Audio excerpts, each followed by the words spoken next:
Hello, hello. We are live. Welcome to Eat Like a Vegan Chef livecast. In today's event, we are going to introduce a very special guest. Her name is Kimberly, and she is a corrective exercise specialist and fitness coach. Her name is Kimberly Lindner Sherwood. I apologize. Um, I will bring her on in just a minute. Let's give it a few seconds until everyone comes in, and feel free to say hello so we know you are there. It's always nice to talk to an audience. Okay, so in a minute I'm going to bring on Kimberly, and she is going to talk about um, corrective exercise and fitness and what you can do to stay fit and be without pain. Okay.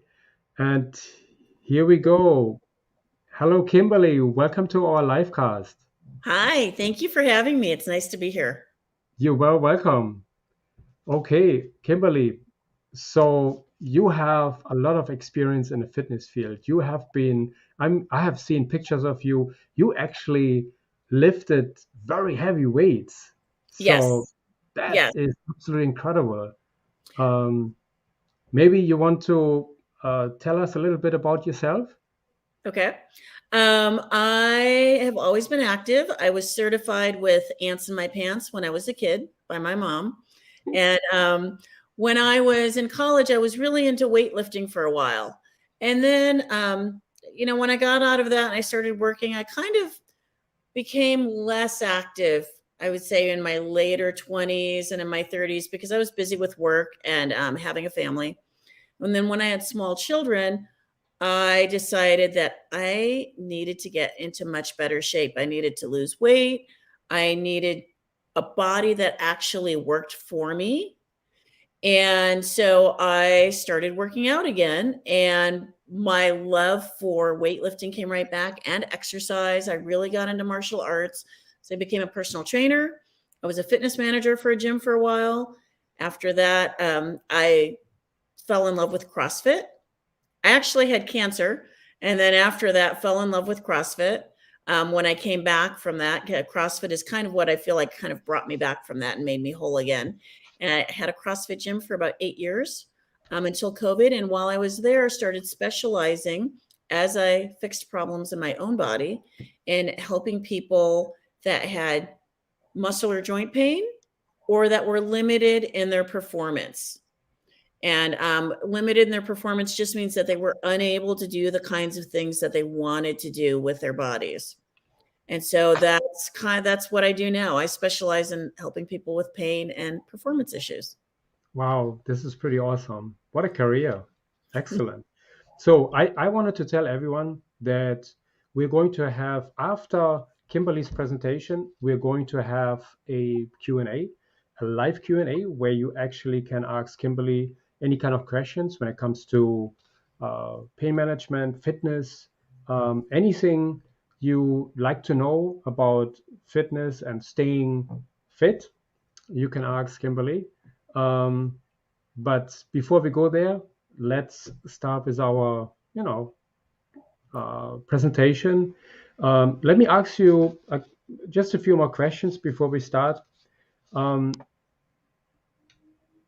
that I know that you just said, you came into this field from a young age on, and what is most important to you when you deal with clients? What drives you? What So is yeah, by far, the thing that moves me is seeing people be successful. wonderful. So I mean, I've had and I've worked with some people that were very deconditioned.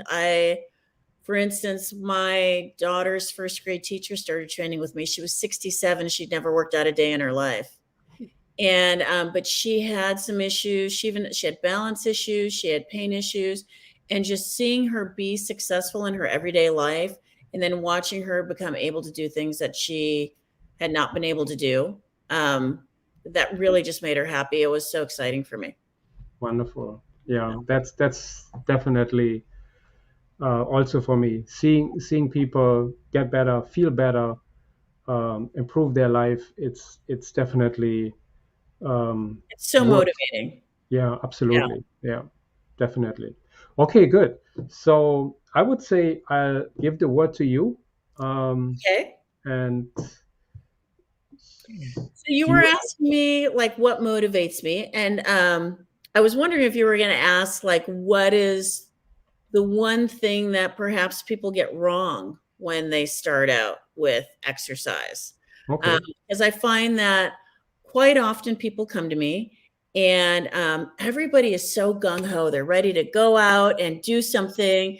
They're ready, whatever it is they think they want to do, get core strength. They want to do sit ups or run or whatever it is. And for the most part, if somebody has pain, muscle or joint pain that was not caused by an incident or an accident, or if they're already limited in their performance, meaning their body doesn't do everything they want it to do, that means that they've got some kind of issue in their body and they're actually not ready to go out and do that stuff. If we have a muscle imbalance, if we have strain on our joints or our skeleton, if we are unable to get into certain positions that we need to be able to get into, for instance, like we might not have a healthy shoulder and we start exercising, what's going to happen is we are going to strengthen those issues into our body. So if we have a limited range of motion, let's say I can only Mhm. open my arm up this high, and I start strengthening myself, I strengthen that range of motion rather than increasing that range of motion if I just jump into exercise with that. And I don't prepare my body properly. So I don't know if will make sense as an analogy, but let's say you're going to chop vegetables and you have a knife that's not sharp and it's not Mm, going to go very well, right? yeah. Yeah. But if you sharpen your knife first, if you get your tool set up first, it's going to be beautiful, right? And it's going to work very well and a lot faster and be a lot safer. So, so what most people need to do is they need to dial it back a little bit. They need to address the issues that are in their body. And that sounds like it can be difficult, but it's really not that hard. Um, most of us are conditioned that if something hurts, we end up going to a doctor. So, for instance, if we have pain in our joints, most people would go see an orthopedic surgeon. Those people are trained to look for things that are broken and things that they need to fix. But if you have stress on a joint, let's say you have pain in a joint that's caused by stress that's due to a muscle imbalance, that's not something that they can see on an MRI or an X-ray or something like that. And a lot of times they're just looking at the point of pain. They're not looking upstream and downstream in the body and looking at how the body acts as a whole and how people move and where their issues might be. So, really, what people need to do is kind of back it up. They need to make sure that their skeleton is aligned. And when we think about that, we normally think about going to a chiropractor, but we can align our skeletons by ourselves by mobilizing our soft tissue. So they need to make sure that their muscles are balanced around their joint. And we do that by making sure that muscles on either side of a joint have the same kind of mobility and the same kind of strength so that they're balanced. And then we need to also visit movement patterns. So, for instance, if I have issues where, let's say I'm compensating or I have muscles that are not balanced around a joint, I might start adopting strange movement patterns. Your body will move in the way that is easiest for it to possibly move. So sometimes when our bodies are limited, they will adopt strange movement patterns and then we can fix our bodies, but our brains, due to neuroplasticity, still remember those ineffective movement patterns and still try to use them, which can still hold us back and lead us straight back to pain issues or performance issues. So once we align our skeletons and mobilize our muscles, we can revisit movement patterns And that's actually really quick. Fortunately, neuroplasticity also allows us to quickly correct those movement patterns. And then after that, we can start to build strength and go out and do really any kind of activity that we want. So I know that was a lot. Did that make sense? Wow, nice, nice. That was amazing. Absolutely amazing. I know it was some technical terms there, but I think we understood. I Yeah. definitely. It's really by preparing your body. And here's the thing. How do we get to the point of having our skeleton not in alignment or having muscle imbalances? And I can tell you right now that most people listening are have some kind of issue in their body that they can improve upon. It happens in a lot of different ways. The first issue that most people think about is overuse. So, a good example of that is kids who are single sport children. Let's say they only play soccer or they only play baseball. So, they're only using certain muscles all the time. They get overuse syndrome. Those muscles get too strong or too tight. And I have worked with so many teenagers who have had joint problems, even breaks, because their muscles weren't maintained properly because they were one-sided in their sports and they had certain muscles that got too strong and too tight. Hmm. And so we think of that when it comes to sports or use. But what most people don't realize is that we can get the same thing even if we are sedentary. So one of the easiest examples I can think of is somebody who sits all day. So a lot of us are sitting, okay? And when we're sitting, our hip flexors are shortened, and those hip flexors will keep getting shorter and shorter and tighter over time. And we don't really feel it happening because it's just a little bit day by day. And so it becomes the new normal in our brain.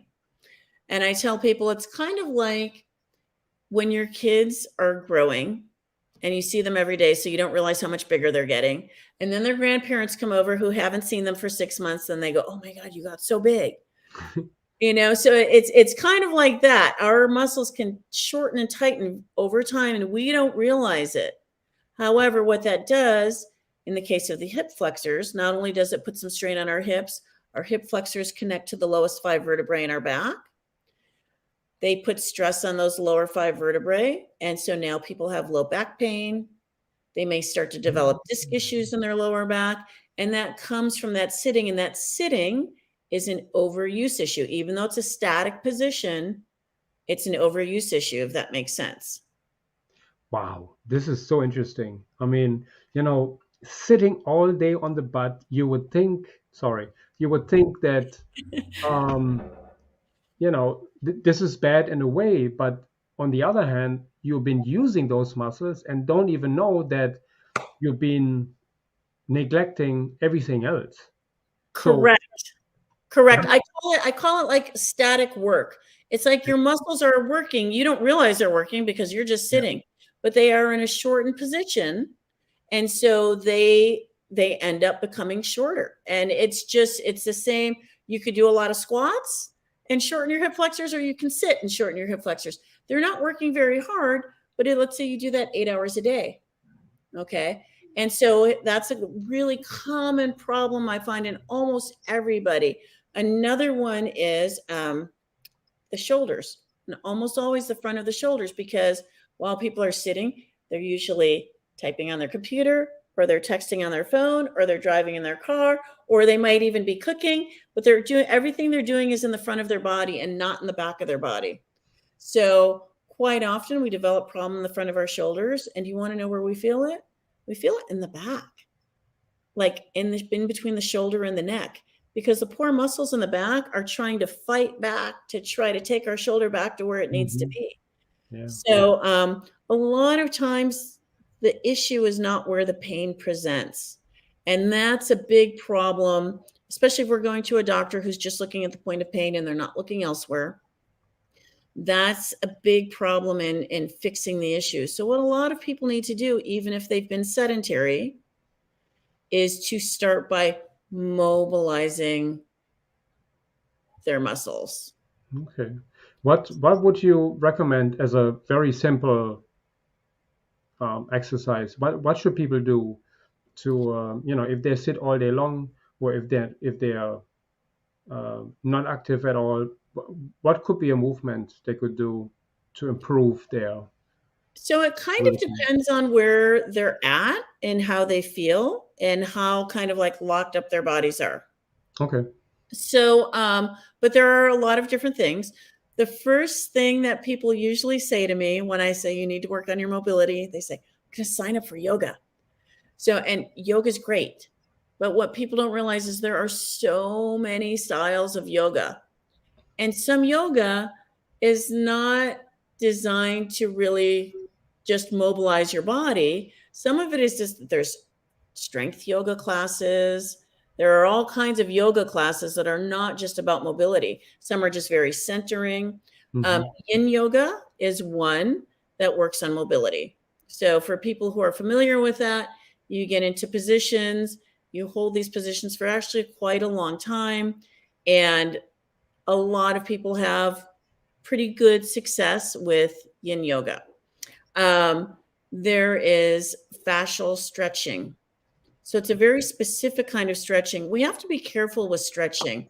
Um, a lot of stretching doesn't work that easily. We have to be careful if we overstretch a muscle, it can have the opposite effect. It can sometimes like rebound and our muscle can actually get tighter. And I'm going to show you actually something with my shirt. This is how I show people. And if our muscle is really tight like this, okay, so it's really tight and it goes from being pliable like bubble gum to more like shoe leather, okay, and it gets really hard. So when we try to stretch a muscle that's like that, we can't really stretch it out. But if we practice myofascial release, which is something that most people have to be taught because we don't know it. And we come in and we force fluid into that muscle and we get the fascia to release. Now we can stretch the muscle very effectively, if that Very makes sense. interesting. So Wow. myofascial release, which is a big term, is really a huge key to mobilizing the body and making it pain-free, allowing the skeleton to align and getting people ready for activity. I'll tell you, a lot of people think that they need to get stronger and increase their strength, right?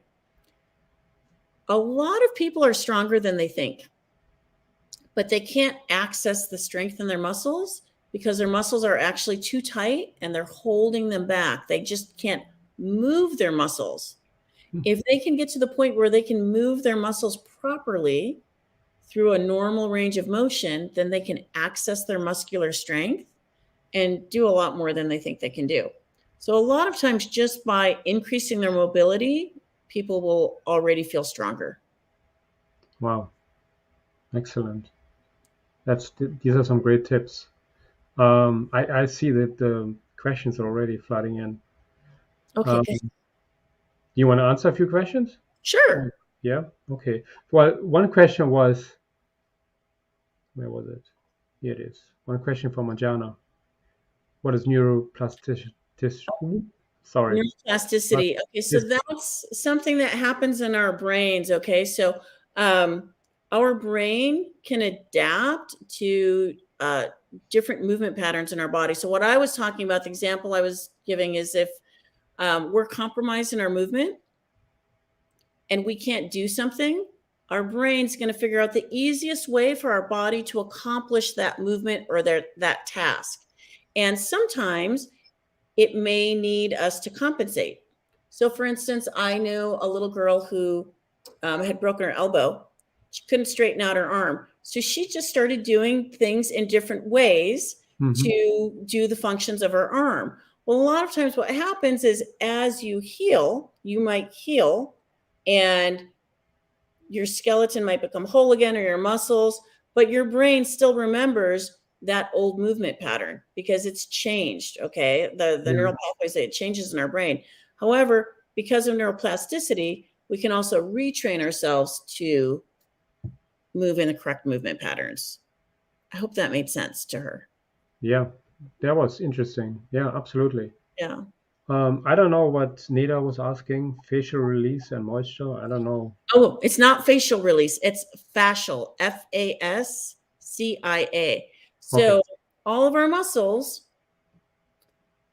have tissue around them.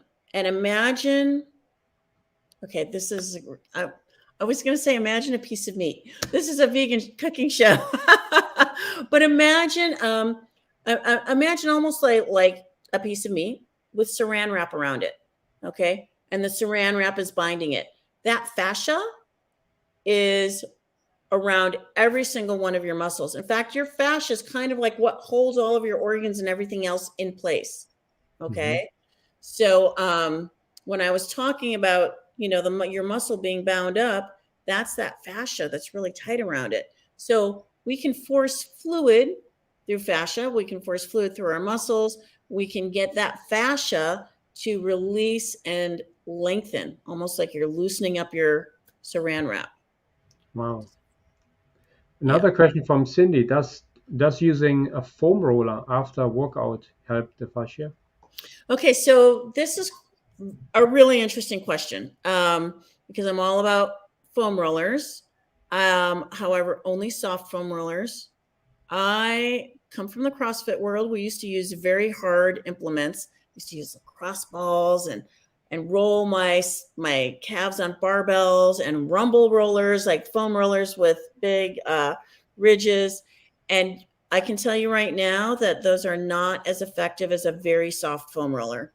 So you want to use very soft tools, very soft foam rollers. After a workout, I tend to use static stretching, almost like a yin yoga kind of a stretching, static stretching to lengthen the muscle back out. Because if I've worked out, I've already kind of mobilized my muscles through my workout, right? Hmm. So rather than using a foam roller to try to mobilize them more, those muscles are already warm, they've been moving. I'm going to use static stretching to stretch them out. When I'm going to use the foam roller is before my workout. I'll use it before my workout to release tissue that's too tight so that it's ready to move.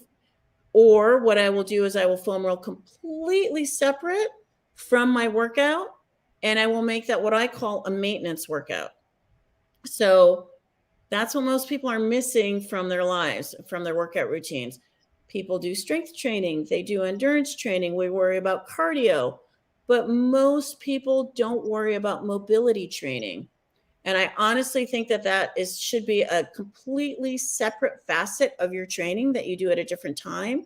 And that the older we get, the more we have to worry about mobility training and the less we have to worry. I shouldn't say the less we have to worry about the other stuff, but it can sometimes be easier or quicker to build up strength as we age. Okay. It's easy, a little bit easier to maintain once we have it, and we can build it up. When we lose our mobility, it can really take a long time to get back.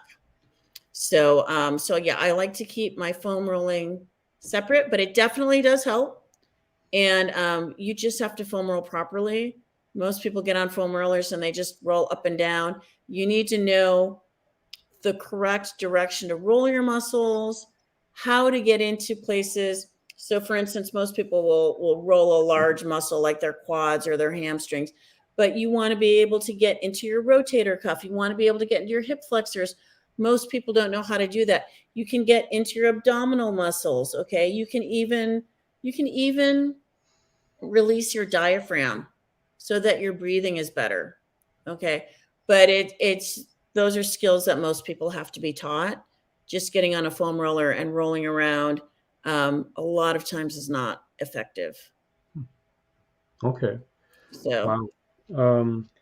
What do you think? What is more important?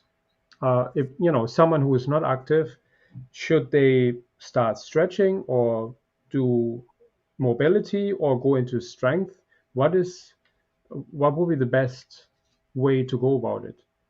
for somebody who's not active, first of all, I think the most important thing is to find something that they're going to be motivated to do. They have to really dig deep and think about what do they want to do. I feel like there's something that everybody probably has in their life that they want to be able to do. whether they want to be able to go on a hike with their family or go with their grandkids and walk around Disneyland for a day without having to sit down all the time, or they want to be able to, pick things up, or I have horses. They want to be able to ride horses, and then if people find something they really want to do, then they'll have a motivation or a reason to actually build the strength capacity, the movement capacity, the endurance capacity to do whatever that is. Having said that, I think everybody needs to start out with mobility work, especially if they've been static. When we've been static, we tend to think that we are not muscle bound, but our muscles are bound up. So I think people should start with mobility work. If they start strength training without doing mobility work, they will get stronger, but they will be limited. They will only be able to get to a certain level, and then they're probably going to hit the limits of their muscles. If we do mobility work, we increase the range of motion in our muscles, we align our skeleton and our body's functioning properly, they're going to be able to get much stronger. Their endurance is going to be much better. So I would say they start with mobility work. And then also, if anybody's doing anything technical, it really helps to get a coach of some sort. Good idea. Good Yeah. idea. Yep. Absolutely. It really does. No, absolutely. Yeah. Yeah, absolutely. I mean, I can tell from what you're saying is, I got to be honest. I would hit the gym, I work out, and I think I did everything what I needed to do. And from what I hear from you, that's not true. So I have to do a lot more. Basically, I thought yoga is yoga. I like yoga, but now that you said yin yoga, so I got to look into that too. But this is incredible. I've learned a lot so far. But you're absolutely right. I mean, the best People way think to learn that, this. I'm sorry, people think that getting stiffer or being able to do less or having limited range of motion is a normal effect of aging. And it is if we don't take care of our bodies. Yeah. If you do take care of your body, I have seen people in their 70s that can do the splits. I mean, we see people like that online and you think, okay, that's some weird person, that's a freak of nature. But no, it's just somebody that's actually put the effort into it. When I first met a lady in her 70s who was like that, who had that kind of mobility, and I was a new trainer at the time, and I said something to her about how remarkable it was. And she said to me, it's like anything else, you get out of it what you put into it. And that is definitely true. And I know athletes, everybody that trains with me, I call them an athlete. Yeah. Actually, that leads me to another point. But I have two people in their 80s that I know that they are amazing. I mean, their movement and their ability is as good as people half their age, better than most people half their age. Yeah. But what I just was reminded of when I talk about athletes, the needs of somebody who's not exercising are the same as the needs of somebody who exercises a lot. It's just the degree of how much they need might vary. Okay. So everybody needs strength training. Everybody needs conditioning and endurance. Everybody should be practicing body weight movements and the ability to move and control their body. Everybody needs maintenance work. Everybody needs fascial work. Everybody needs stretching. How much you need just depends on what you've been doing. But everybody needs that, whether they've been sedentary, whether they are, a recreational exerciser, or whether they're an elite athlete. That's amazing. Wow. We all need the same stuff. Kind of like our bodies all need the same nutrients, right? Yes. And just the amount you need kind of varies with what you do. So, absolutely. Yeah.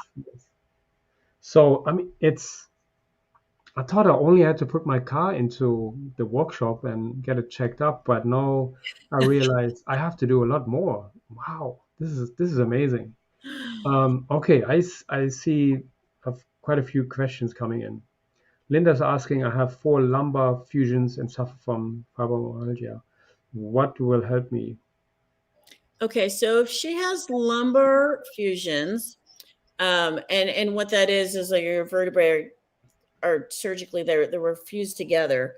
There's going to be you're going to have more limited movement, right, in your spine. However, the same muscles that I was talking about earlier, the hip flexors, still connect to your lumbar vertebrae. Those hip flexors can still shorten. They can still put stress on your spine. Okay.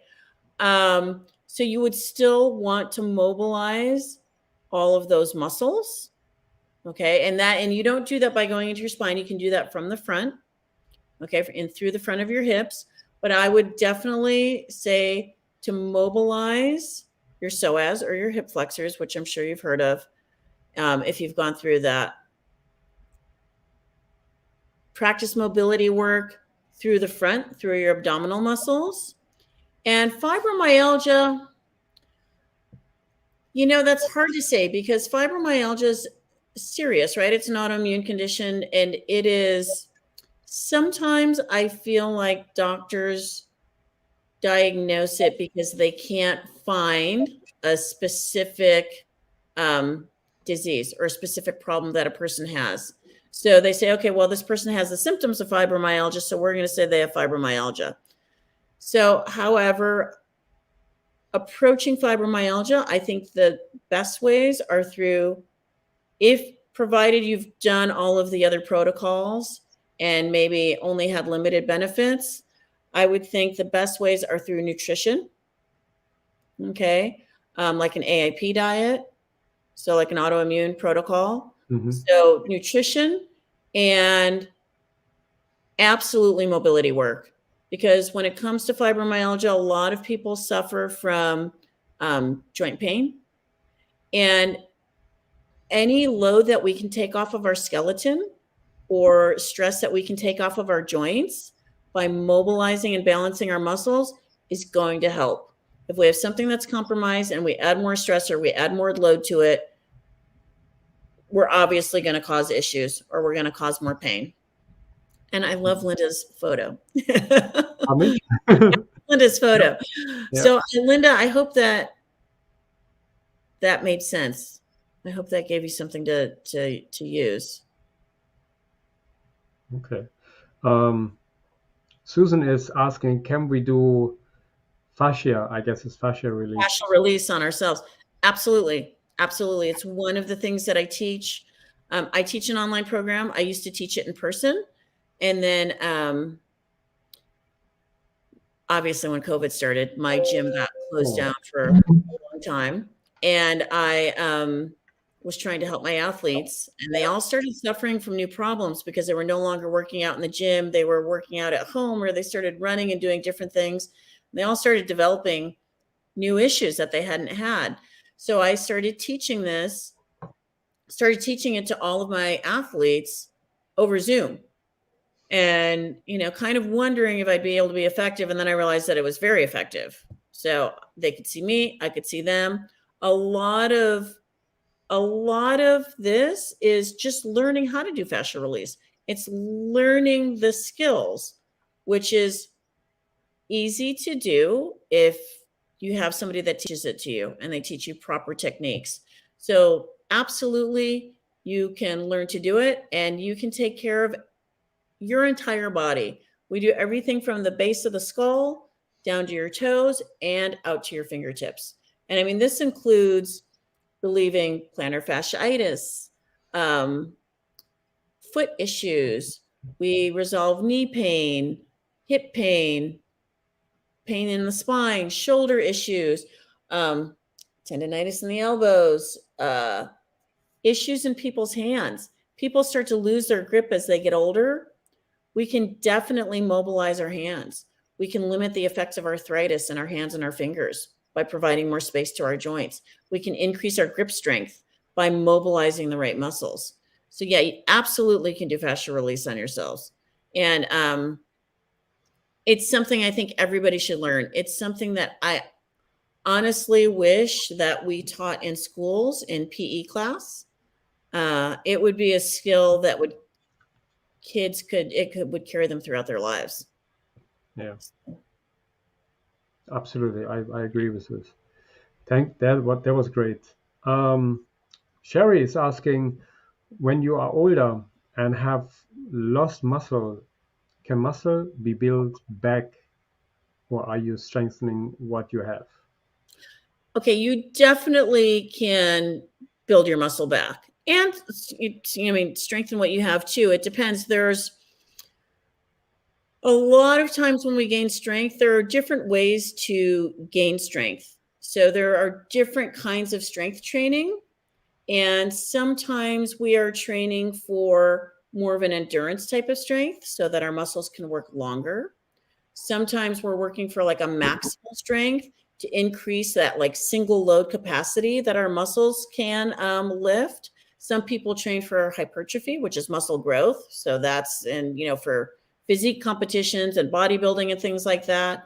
Um, I tend to think that functional strength for me is the most important thing. I think if I'm going to add weight to my body, I want it to be usable weight, preferably. And so I want the muscle that I have to really work for me. And so once again, if your muscles are going to work for you, they need to be mobile muscles and balanced muscle groups.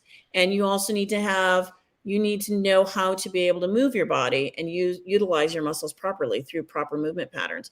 But absolutely, you can build back muscle. There are so many examples of that, and it does take some effort, but absolutely it can be done. Good. So yeah. Thank you. Sorry, it's really windy at my house today. I don't know if you can hear. There's a lot of wind outside. No, my computer is actually making noise. It's my fan is on. That makes more noise than anything else. Jackie is asking, I'm going to walk the Camino in Spain and walk 8 to 15 miles per day for 8 days. How can I best avoid injuries?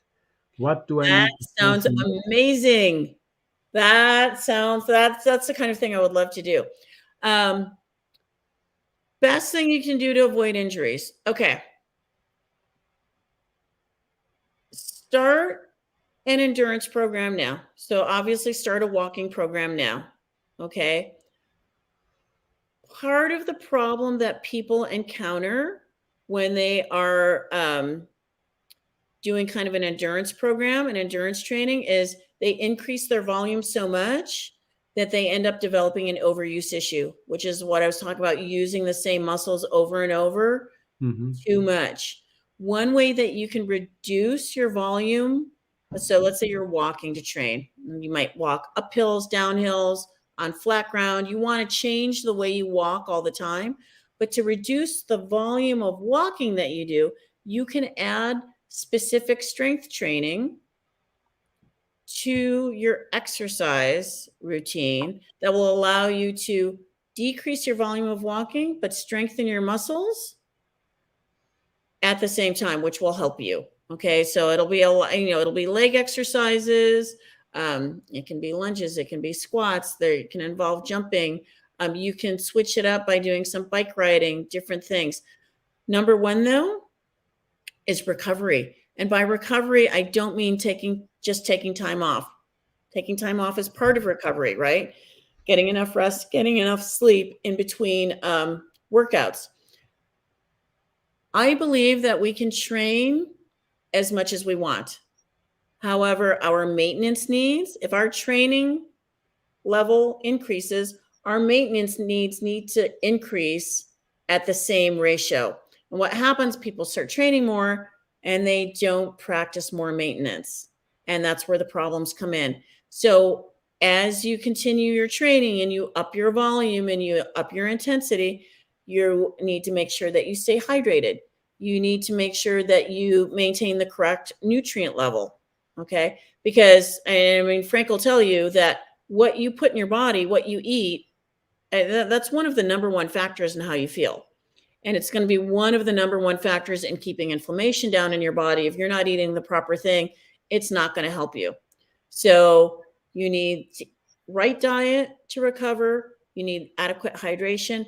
And then again, you need the proper restorative exercise. And that's what I talk about when I say maintenance work. It's a completely different facet of exercise that most people need to add. So you will be doing things to release the muscles on the bottom of your foot, mobilize your Achilles tendon, which is probably going to get really tight from a lot of walking, mobilizing your calves, releasing those muscles, mobilizing the muscles of your shin so you're not getting shin splints, okay? And it's going to be pretty much everything from your toes to your hips is going to need some really intensive maintenance work.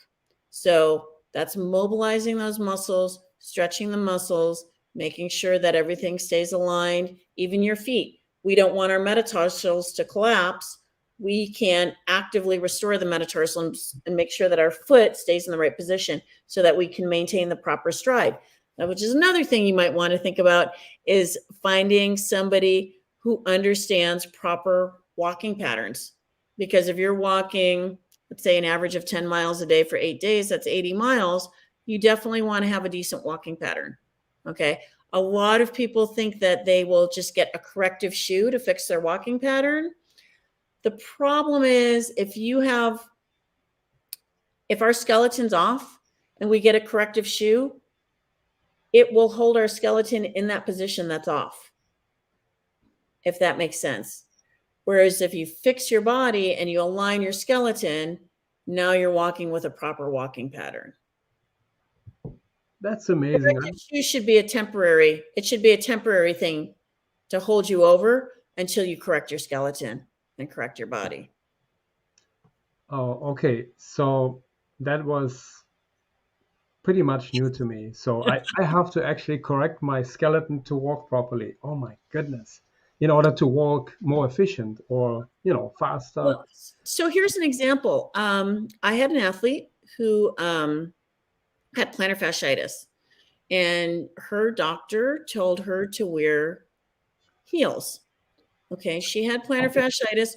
Most likely, she was a teacher. She stood all day, and there were probably multiple things going on. But one of the things that happens is people get tight calf muscles. They get short, tight calves that pulls on that Achilles tendon. It shortens those muscles, go all the way through to the bottom of our foot. If we wear shoes with a slight heel, that elevates our heel, okay, and that kind of relieves that. What we're doing is we're helping out that short calf position. So we do feel better for a little while. The problem is heels make our calves get tighter and tighter and shorter and shorter and shorter. And so then eventually what you have to do is keep wearing higher and higher and higher heels to get the same relief. And you're making your problem worse and worse and worse.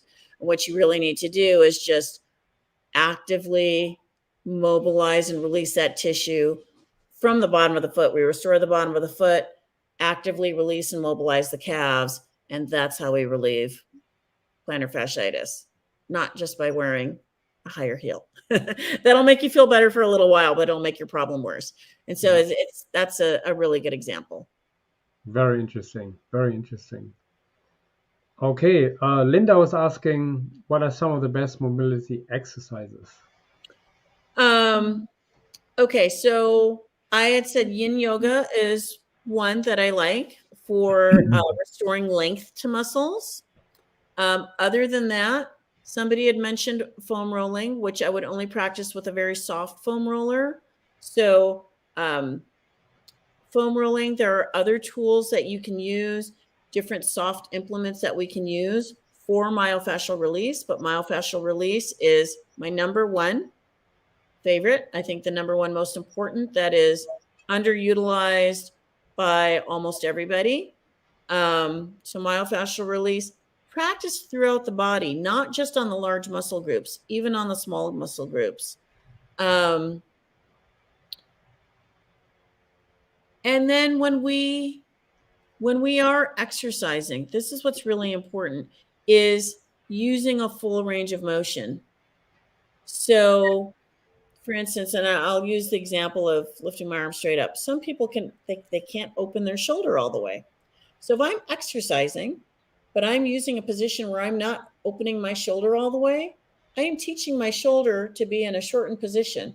So if I exercise and I open my shoulder all the way, I'm using my muscles through a full range of motion. So when you are exercising, making sure that you use correct movement patterns, making sure that you use a muscle through its full range of motion actually will also make a difference. And then what's really important, even though it's not mobility, is balancing out exercise throughout the different muscle groups in your body.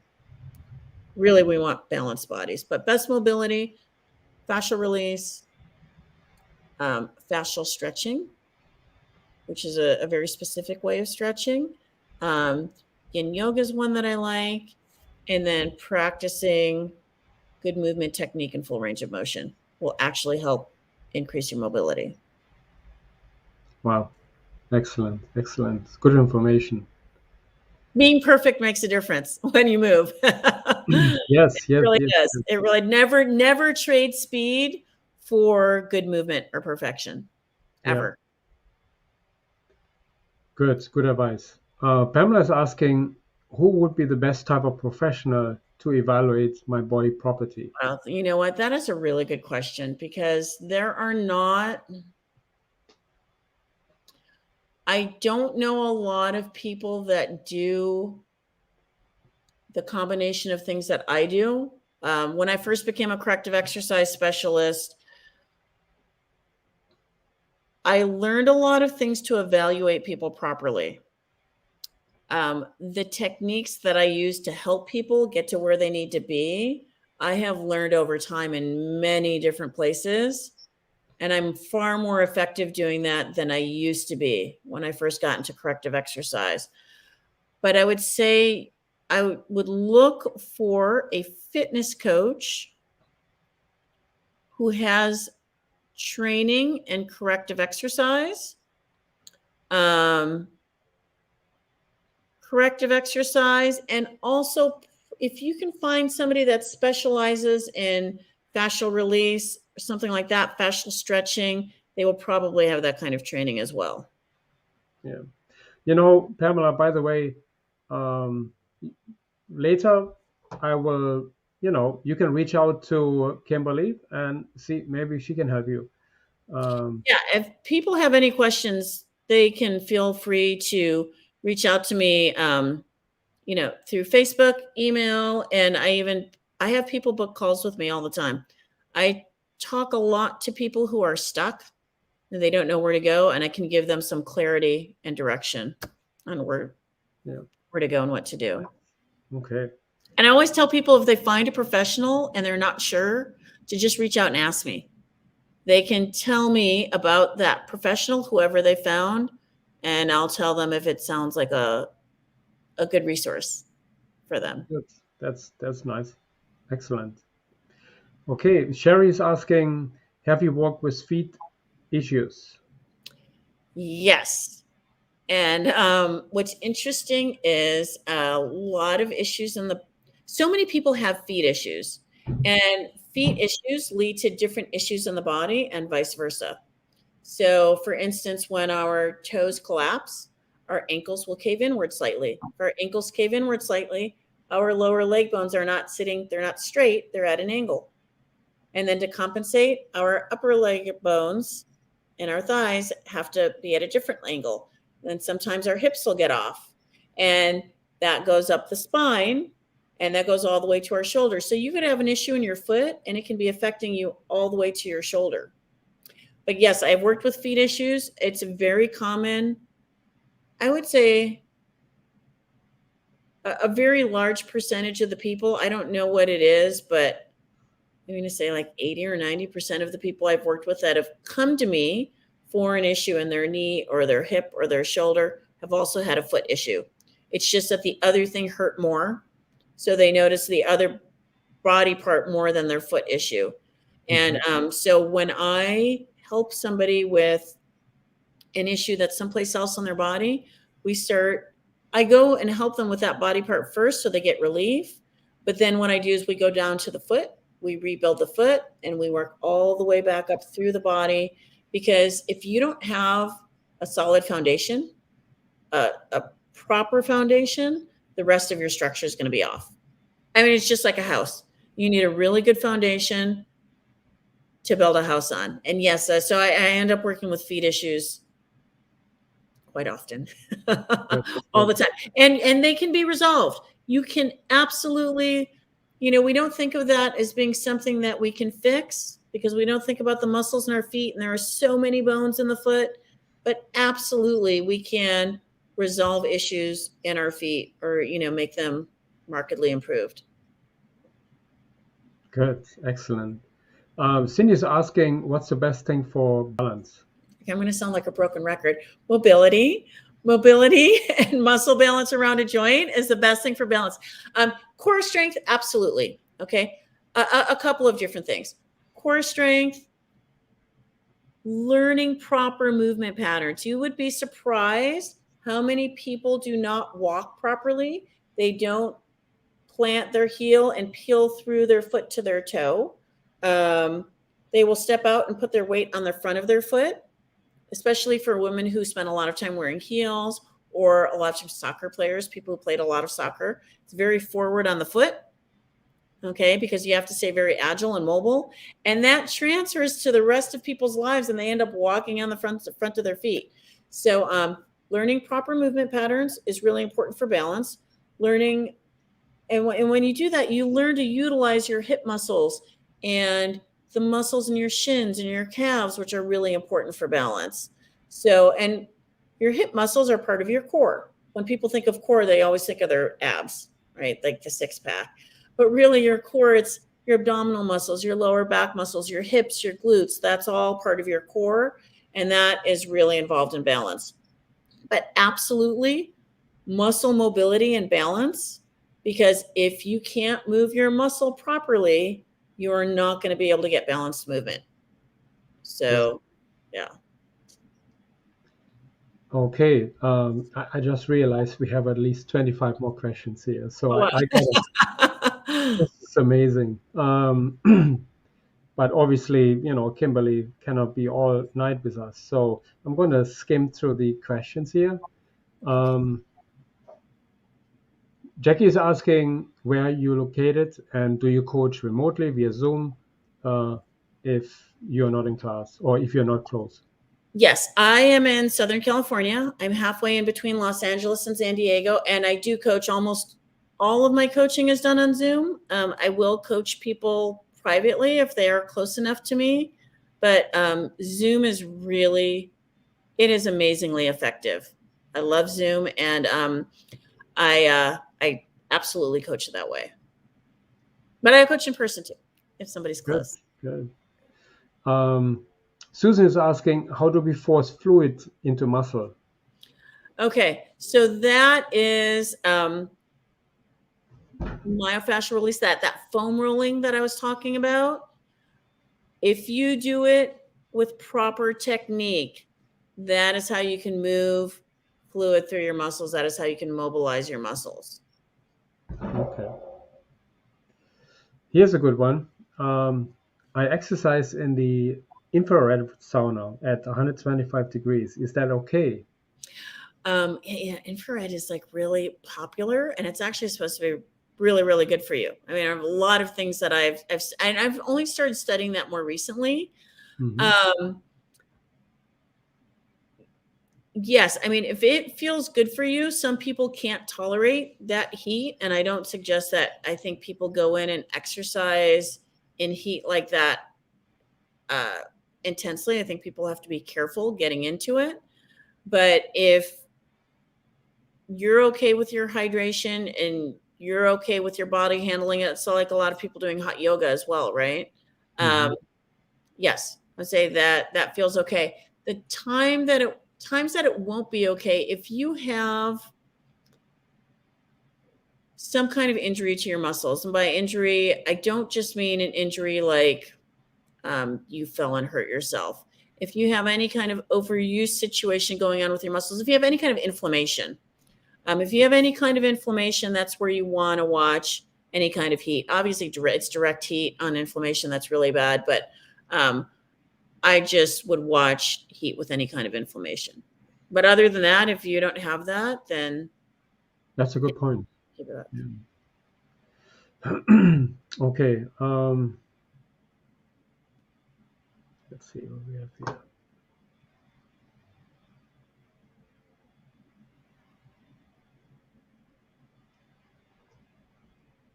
how can I locate someone who can teach me to do That's how my, you spell it. pardon me? I said, that's how you spell it. Yeah. Patricia got that right. Yeah, that's how you spell it, just in case people are wondering and they want to look it up. Yeah. I would say the best way is to probably it depends on where you're at. If you're online, if you want to learn it online, I have a program that teaches that. And we do the entire body. We cover the entire body, like I said, from the base of your skull to your toes and out to your fingertips. So I have a very intensive program for that. When I say intensive, I mean it covers a lot, but it's actually easy to learn. If you don't want to learn something online and you want to do something with somebody in person, then I would say, it depends on where you live. You would have to kind of just look around in your community at different facilities, see what's out there, see who's out there. And I would try to interview people first. I would try to see what kind of experience they have, where they learned, what they practice. Really, with a lot of this stuff, length of time practicing makes a big difference. You learn a lot through working on bodies. And I can tell you, I mean, there are things I know now that I didn't know a couple of years ago, and that's just through thousands of hours of working with people on bodies, watching movement, doing movement myself, talking to people about how they feel, teaching different techniques. And sometimes it was trial and error for a little while, and that's how you really learn. So I would definitely, if you find multiple people, I would interview them to see, but also look online. I don't recommend just looking on YouTube, because you might find hundreds or thousands of videos and you won't know which ones are better ones, so to speak. And there definitely is a correct methodology for working through the body and how you approach it. You can think about myofascial release from the perspective of releasing only one muscle. Don't forget that fascia connects everything in our body. So ideally, what I think people should look for is a program that takes them through the entire body in a specific manner to release everything. I like to work from the foot up. Like I said, I like to have that foundation and build up from there, or release up from there, if you will. Nice. Good information. Barbara's asking, what can you do for plantar fasciitis? Okay. You want to mobilize all of the tissue from the bottom of your foot, about that middle section of your foot, up to the back of your knee. Okay. And not just, if I say the calf, people think of like the ball of their calf, which is your gastrocnemius, also the soleus, which runs from the knee. It's that long muscle underneath the ball of the calf. It's the other calf muscle that runs down to your Achilles tendon. Don't forget, those muscles come down around underneath the bottom of the foot. So we want to mobilize the muscles underneath the foot. We want to mobilize up through the heel, all the way up to the back of the knee. We want to think about the bones, that the calcaneus, which the heel bone, okay, will start to kind of, when those muscles are tight, those bones kind of get stuck, and they almost kind of like, I don't want to say they fuse together, but they get stuck on each other, and we get limited movement, which doesn't help, because then we start walking with Fred Flintstone feet. So what we want to do is mobilize that calcaneus, get it to move freely on its own, get those metatarsals working freely and independently, so that we're not walking with Fred Flintstone feet. So mobilizing the soft tissue of the foot and the calf, okay? And then working on our skeleton in the foot and the ankle. Good. Oh, my pleasure.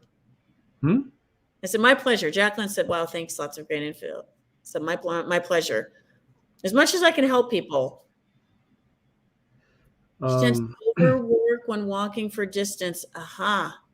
So yeah, if your volume is too great, take your volume down and get into more strength training, and you can get into strength training that is appropriate for endurance work. So you're not working on maximal strength. You want to work on strength endurance. You want to do a strength endurance program, which will help keep your volume down for training and endurance, but keep your strength up to carry you.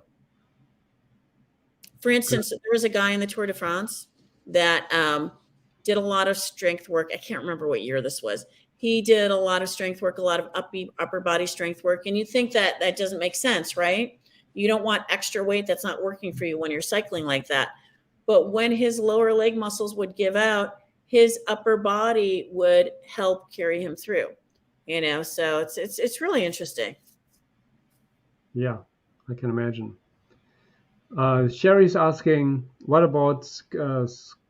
Scoliosis. Mm-hmm. So, Yes, some things are here to stay. And there are some things that, especially if we had scoliosis, obviously growing up, our bones may have been affected as we grew. So you may not be able to fix your scoliosis, but what's really, really important is avoiding secondary issues. So a lot of times if people have an issue, they are going to develop a secondary issue upstream or downstream because of their movement patterns and because of the way they compensate. Absolutely, what we want to do is practice mobility work upstream and downstream from where our scoliosis is. And we want to make sure that we are keeping everything else healthy and mobile so that we don't develop a secondary issue. The more we do that, the more effectively we can also improve our movement patterns or keep them from getting worse, if that makes sense. So there are some issues that we can't fully improve.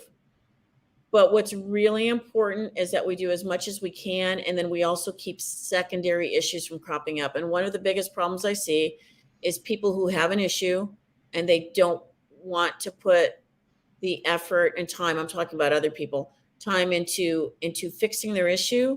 And then ongoing, perhaps a decade or two later, they develop a secondary issue and they may get past the point of being able to fix it very easily.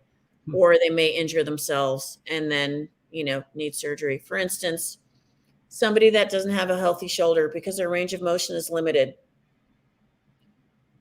Most people understand what their limitations are. They can feel it and they won't go past their limitations. And when we are purposefully thinking and doing stuff, even exercise, a lot of people won't hurt themselves because they'll work within those limitations. It's when they're not thinking about it that they hurt themselves. So in the case of the shoulder, somebody's going through a drive-through, not for fast food, because we're good eaters. I'm teasing. But let's say you're going through a drive-through bank, okay, and you need to get your wallet out of the bag, your bag that's on the back seat of your floor in your car. And so you reach back to get that, and you reached past your range of motion, and you're like, oh, wow, I think I just hurt my shoulder or tore my shoulder. That's usually when people will hurt themselves, when they're doing something like that, where that's not purposeful movement. So that's why we want to make sure that we stay mobile. We don't let secondary issues crop up. I hope that was helpful, Sherry. Nice. Yeah, good information. Jody's asking, does a Theragun? The Theragun, that's the popular tool of choice for a lot of people. So what a Theragun will do is it will make you feel better. A lot of times it will be temporary. So you have to go back and use your Theragun again. And what it's actively doing is it's really kind of like confusing your muscles. So we have all these neuroreceptors in our muscles, right? And it's almost like an overstimulation. TENS units are also kind of like that. It's like an electronic stimulation for the muscle. And it absolutely will relieve pain, but it will relieve pain for a while. If you have an issue in your muscles, okay, sometimes this can only be from overuse. Usually your issues are caused by an imbalance or they're caused by a muscle length problem. And the Theragun's not going to correct that. So it may help you feel better for a while, but it won't help really correct the issues. What we really want to do is work through our body, resolve our issues, and make them go away, like completely go away. So that's what my goal is when I work with people. I don't want them to come and see me forever. Okay. Kind of like people, I don't want to sound like I don't like chiropractors. I love chiropractors. I think they do a great service. But if somebody's going to a chiropractor forever, that means they're not resolving their issue. They're temporarily resolving it. Same thing with the Theragun, right? We might temporarily be resolving our issue. If we can teach people the right skills to step into a sustainable body, to resolve their issues, recover, and step into a sustainable body, actually fix their bodies. If we can teach them those skills, they can maintain their bodies and have a sustainable body forever. So if that's the case, then people don't need me anymore. That's my goal, is for people to not need me, is for them to learn. You learn to become your own practitioner. That's what you do. You learn to become your own practitioner, take care of your own body. So inside and out. So through your nutrition, through your recovery work, through your maintenance work. And then you actually can become so familiar with your body that you'll know yourself better than anybody else does. Kind of like you can go get a massage and they might ask you what you're feeling, and they'll work on areas that you tell them that will hurt. If a masseuse gets into a certain muscle, they will even know. They can tell by the way it feels that you need that muscle release. But there are a lot of places that they might not go and they might miss. There are also places. Do you have a lot of women in your group? It sounds like we have a lot of women listening. A lot, yes. Okay. So there are places that, for instance, if people have had children, okay, when we have children, our pelvis changes, okay, our pubic bones shift during birth. They may not go back to the right place. They can be off one direction or another. Our sits bones, okay, the bones in the back of your butt, okay, those can also be off, which affects our hips, it affects our feet, it affects our shoulders. Your masseuse is not going into your pubic bones and your sits bones and things like that. So we can correct issues ourselves when we become our own practitioner that other people can't correct for us. So really, honestly, you can really deeply get into your body and fix issues. You can become your own practitioner and really kind of be in control of your body. And then if you ever do have an issue and you go to a doctor and they tell you something, well, I think this might be wrong, you can go, you know what, that doesn't make sense to me because I can tell you how I feel. So, yes, do I have a website? I do have a website, and what sessions and classes cost really depends on what somebody needs and what they want. I do work with people one-on-one. I also have a program, and I think for most people, my program is appropriate unless they have some really crazy issue that's really challenging. But even in my program that I teach, people do work privately with me. They work privately with me and in classes. So yeah, I can tell people how to find out about that, and or just how to talk to me. Or really, I'm happy to have people reach out and talk to me. I do that over the phone or on Zoom, and everybody's a little different. Our bodies work very similarly, but everybody's a little bit different in their needs. But the way we go through and resolve issues for people is very similar from person to person. We just need different emphasis in different areas. Almost like you said, everybody might have a vitamin deficiency, but in each person, it might be a different vitamin. So if that makes sense. Yeah, yeah. So how can people get in contact with you, Kimberly? Can I type into the chat here? I'll type into the chat. Try it, yeah. Okay. I'm not sure if you can. Let me see if this works. Yeah, I'm not sure. You should be. Okay. So I'm going to put up 3 links. One is solutions.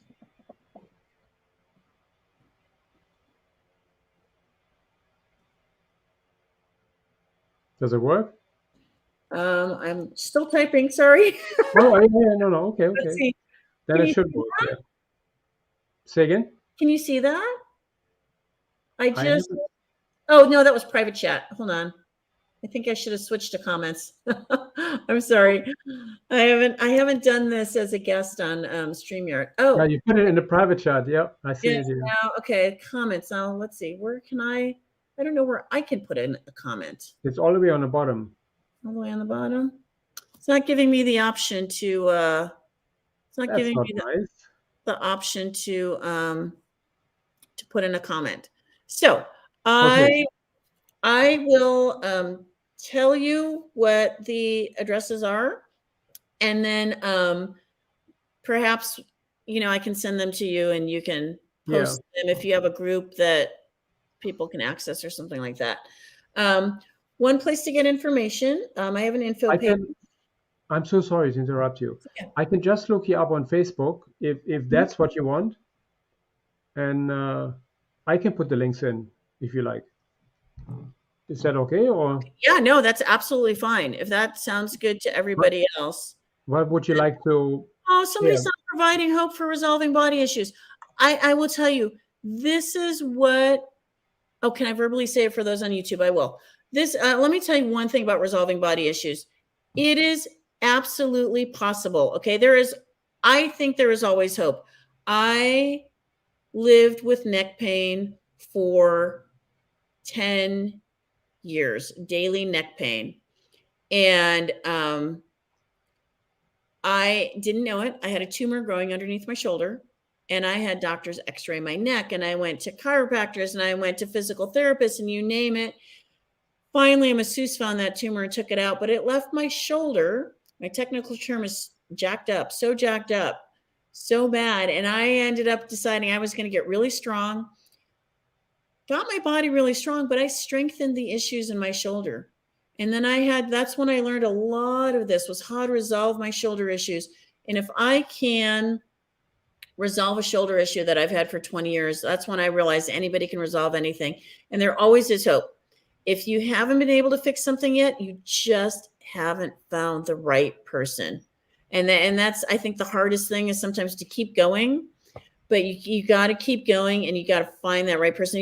And sometimes you almost need like a coach, somebody like me, somebody to advocate for you and get through, but you need somebody who's going to listen and work with you and work through to the end. But there is always hope. Okay. So all of these start out with the HTTPS, but I have solutions by kim.com/program-info is a place to find out some information for me.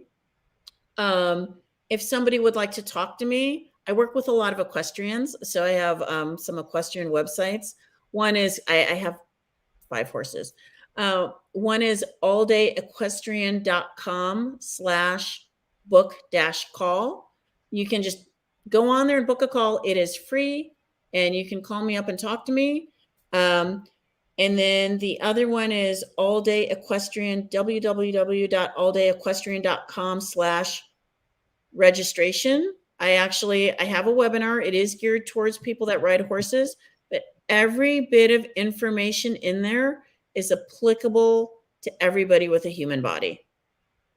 And I've worked with people that participate in every single sport, from Olympic weightlifting to horseback riding to soccer to biking to gymnasts to you name it. And I've worked with a lot of people who don't exercise. I call them desk jockeys. Perhaps they sit at desks all day long and they don't get any other exercise, and that's okay. That can also lead to issues, and those issues can be fixed too. So, and on Facebook, I am Kimberly Lindner. That's you can see it right there under my face. Kimberly Lindner Sherwood. You can reach out to me on Facebook as well. I put it in. Okay. So, it's funny that my family's from Germany, so Frank can actually say my maiden name properly. Lindner. Yeah. Yeah. So.